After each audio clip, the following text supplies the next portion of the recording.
नमस्कार मेरे प्यारे विद्यार्थियों। माँ शारदे के चरणों में श्रद्धा सुमन अर्पित करते हुए मैं सुमित्रा आपके अपने YouTube channel BK Hindi classes में आप सभी का हार्दिक अभिनंदन करती हूँ। प्यारे बच्चों, आज हम लंका विजय के द्वितीय प्रकरण के बारे में अध्ययन करेंगे।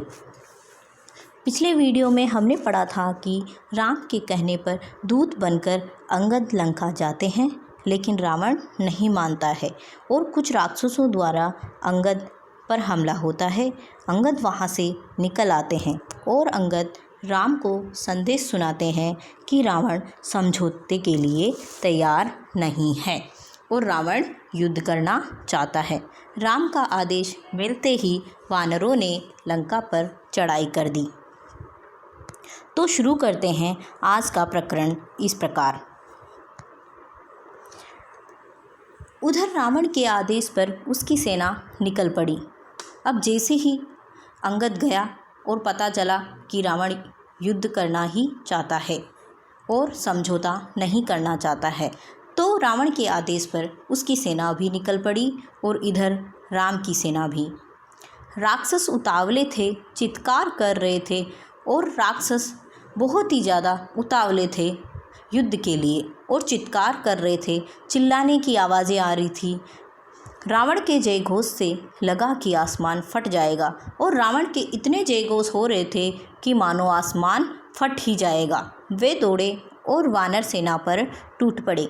भयानक युद्ध हुआ। हर ओर दहला देने वाला शोर, हाथियों की चिंगाड़, घोड़ों की हिनहिनाट, रथों की सरसराहट और भयानक युद्ध इस प्रकार इतना हो रहा था, चारों ओर दिल दहलाने वाला शोर हो रहा था। हाथियों की चिंगाड़ने की आवाज़ें, घोड़ों की हिनहिनाट की आवाज़ें, रथों की सरसराहट की आवाज़ें, रथ जो चल रहा था उसकी सरसराहट की आवाज़ें और कोलाहल का मतलब शोर।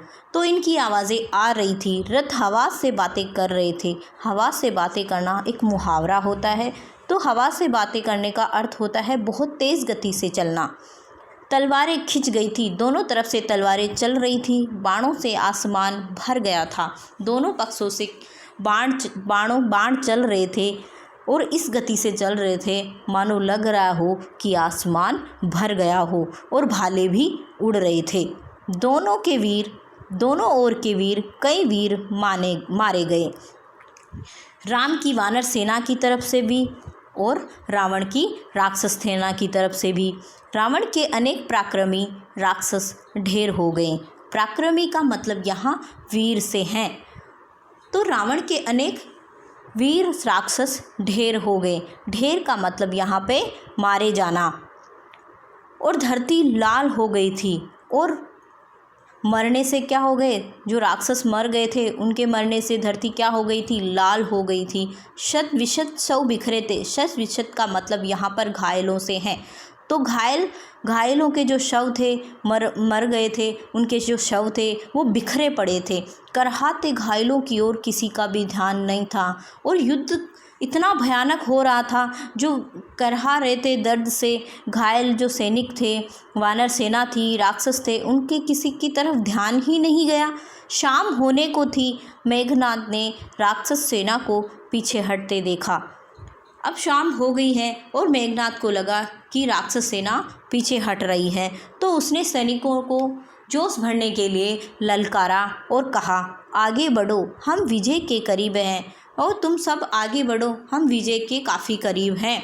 मेघनाद ने सेना का नेतृत्व संभाल लिया। राक्षस उत्साह से आगे बढ़े। मेघनाद की दृष्टि राम लक्ष्मण पर थी।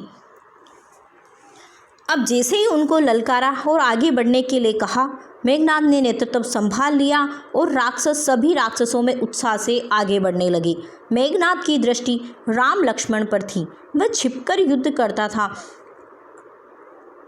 मायावी था। अब क्या था, मेघनाद मायावी था। तो वो क्या करता था, किस प्रकार युद्ध करता था, छिपकर युद्ध करता था, किसी को दिखाई नहीं पड़ता था। उसके बाण राम और लक्ष्मण को लगे। दोनों वहीं मूर्छित होकर गिर पड़े। मेघनाद ने समझा काम हो गया। उसने दोनों भाइयों को मृत समझ लिया। अब मेघनाद के बाण किसको लग गए? राम और लक्ष्मण को, और दोनों भाई मूर्छित होकर बेहोश होकर धरती पर गिर पड़े।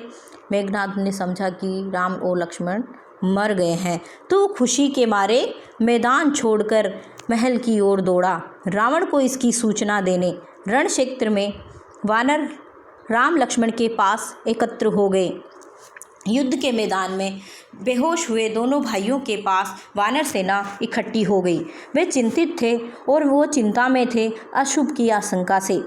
विभीषण ने दोनों का उपचार कराया। उपचार का मतलब यहाँ इलाज से है। विभीषण ने दोनों भाइयों का इलाज कराया। उनकी मूर्छा टूटी और जैसे ही वो बेहोशी टूटी वे खड़े हुए तो वानर दल हर्ष ध्वनि करने लगा।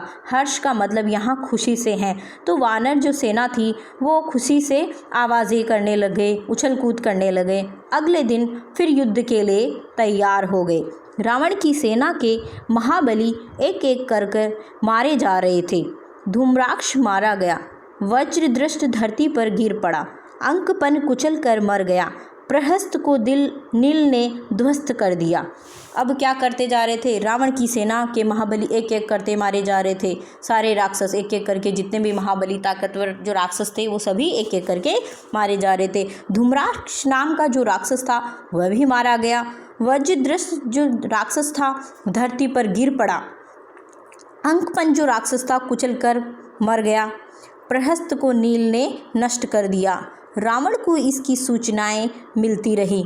समय समय पर रावण को इन सब की सूचनाएं मिलती रहती थी और जैसे ही सूचना मिली वह घबरा गया और हड़बड़ाकर उठा और स्वयं कमान संभाल ली। पहली मुठभेड़ में वह लक्ष्मण पर भारी पड़ा, लेकिन राम के बाणों ने उसका मुकुट धरती पर गिरा दिया। और पहली मुठभेड़ किससे हुई? लक्ष्मण पर, और वो लक्ष्मण पर भारी पड़ा, लेकिन राम ने अपने बाणों से उसके मुकुट को धरती पर गिरा दिया। वह लज्जित होकर लौट गया। अब तक रावण को राम की शक्ति का कुछ अनुमान हो गया था। पहले राम की शक्ति का उसे अनुमान नहीं था, लेकिन जैसे ही उसका मुकुट धरती पे गिरा और लज्जित होकर लौट कर आया तो उसे लगा उसे राम की शक्ति का अनुमान हो गया था। जब उसे कोई रास्ता नहीं सूझा तो उसने कुंभकर्ण को जगाया। अब उसे कोई रास्ता नज़र नहीं आ रहा था। अब कुंभकर्ण को उसने जगाया। वह महाबली था पर 6 महीने सोता था। कुंभकर्ण दुर्ग से बाहर आया। उसे देखते ही वानर सेना में खलबली मच गई थी।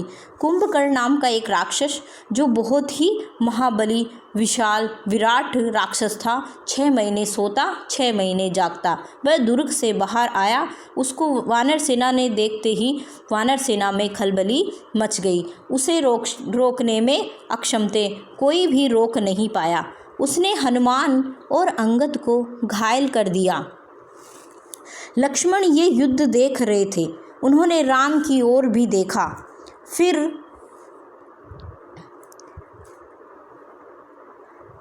दोनों भाइयों ने बाणों की वर्षा कर उसे मार दिया। कुंभकर्ण रणभूमि के अंक में सो गया सदा के लिए। अब दोनों भाइयों ने बाणों की वर्षा कर दी और उसे मार गिराया। और कुंभकर्ण रणभूमि के अंक में, युद्ध के मैदान में, अंक का मतलब यहाँ पे गोद में, युद्ध के मैदान में गोद में सो गया हमेशा हमेशा के लिए। रावण निराश हो गया। कुंभकर्ण पर उसे गर्व था। रावण ने सोचा कि कुंभकर्ण क्या करेगा, वानर सेना को हरा देगा, राम और लक्ष्मण को मार देगा। लेकिन क्या हो गया, कुंभकर्ण मारा गया। लेकिन उसी पे उसे गर्व था। वह उसे क्योंकि अपना उसे दाहिना हाथ मानता था। उसे लगा कि अब लंका में वीर नहीं है, वह अनाथ हो गई हैं।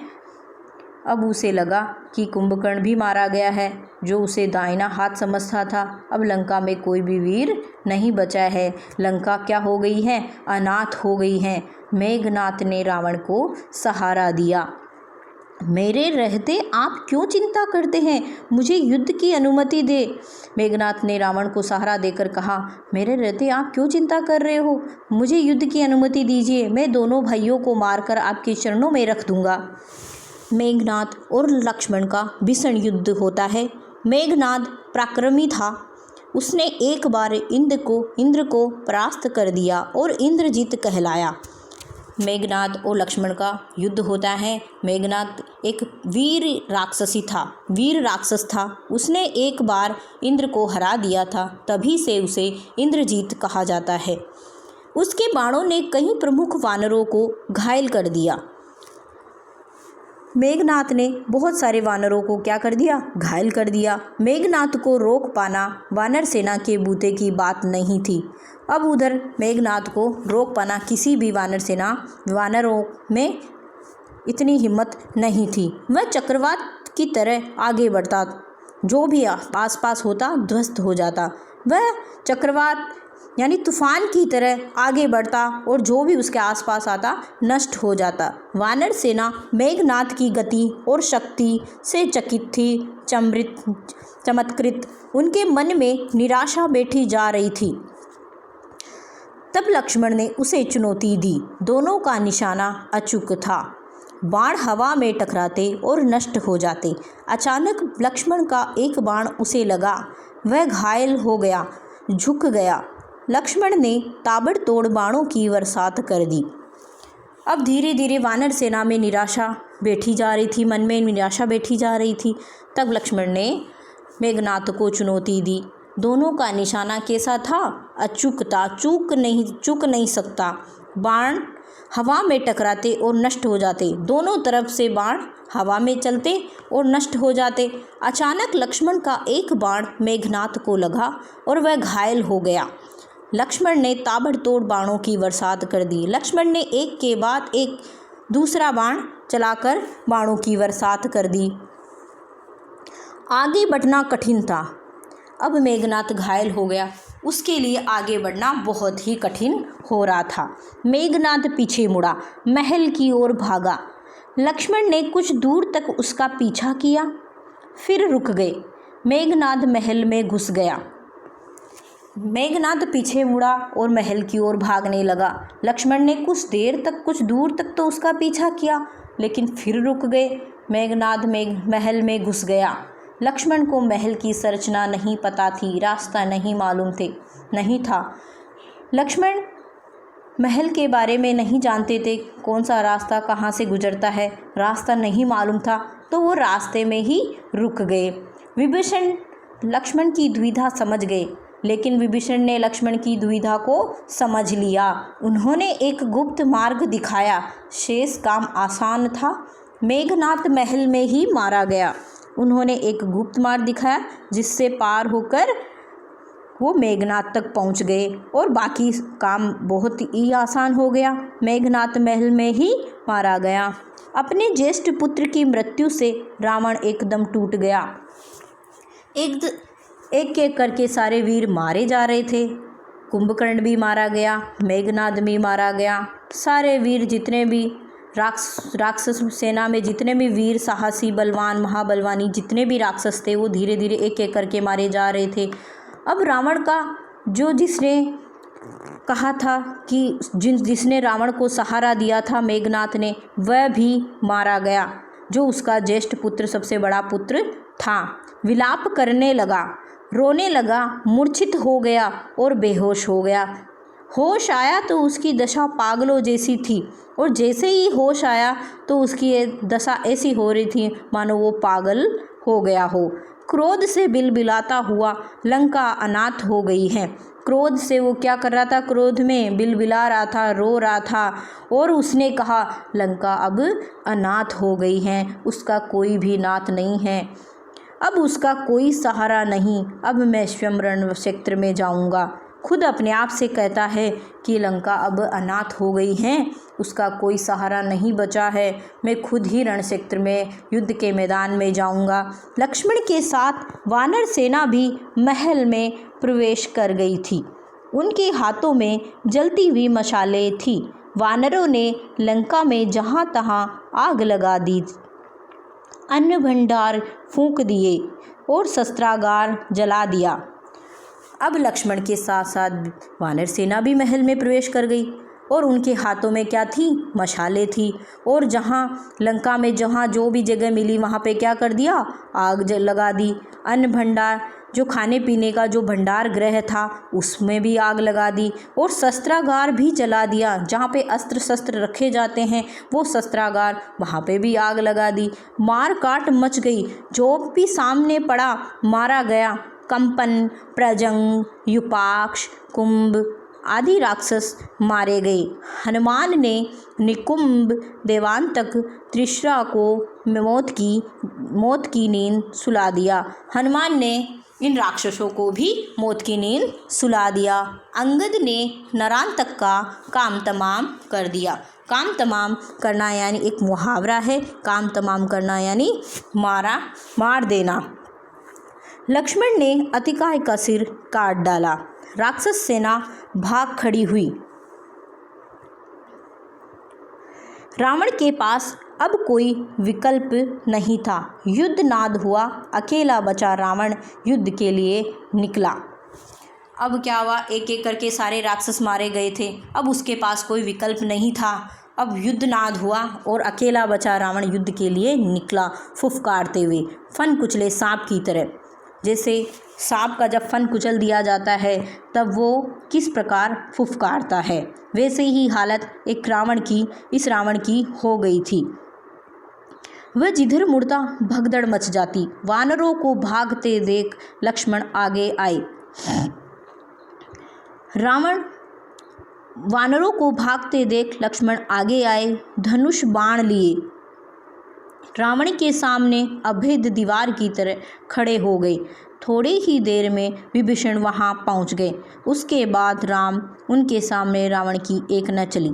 अब जैसे ही रावण युद्ध के लिए तैयार हुआ उसके सामने भगदड़ मच गई। वानरों को पीछे भागते देखकर लक्ष्मण आगे आ गए, धनुष बाण लिए और रावण के सामने अभेद, जिसको भेद नहीं सकते ऐसी दीवार की तरह खड़े हो गए। और थोड़ी ही देर में विभीषण भी आ गए और रावण भी आ गए और रावण की एक न चली उनके सामने। विभीषण को राम की सेना में देख रावण उबल पड़ा। अब विभीषण जो रावण का भाई था और राम की सेना में देखकर उसे रावण को बहुत गुस्सा आया। उसके लिए ये देशद्रोह था, लेकिन रावण के लिए विभीषण एक देशद्रोही थे। छोटा भाई का विश्वासघात उसने विभीषण पर निशाना लगाया।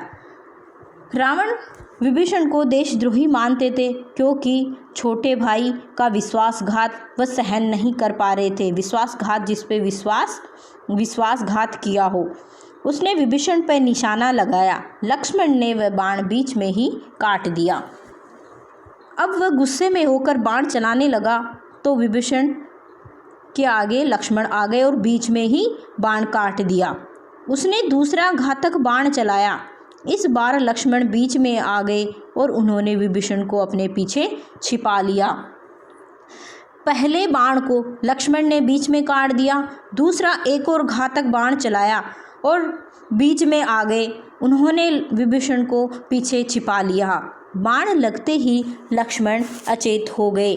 जैसे ही लक्ष्मण बीच में आए और उन्हें बाण लगा तो अचेत का मतलब यहाँ घायल, तो वो घायल हो गए और धरती पर गिर पड़े।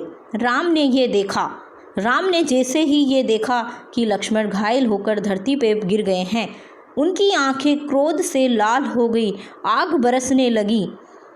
उनको बहुत गुस्सा आने लगा। उन्होंने लक्ष्मण को सुग्रीव की निगरानी में छोड़ा और रावण को चुनौती दी।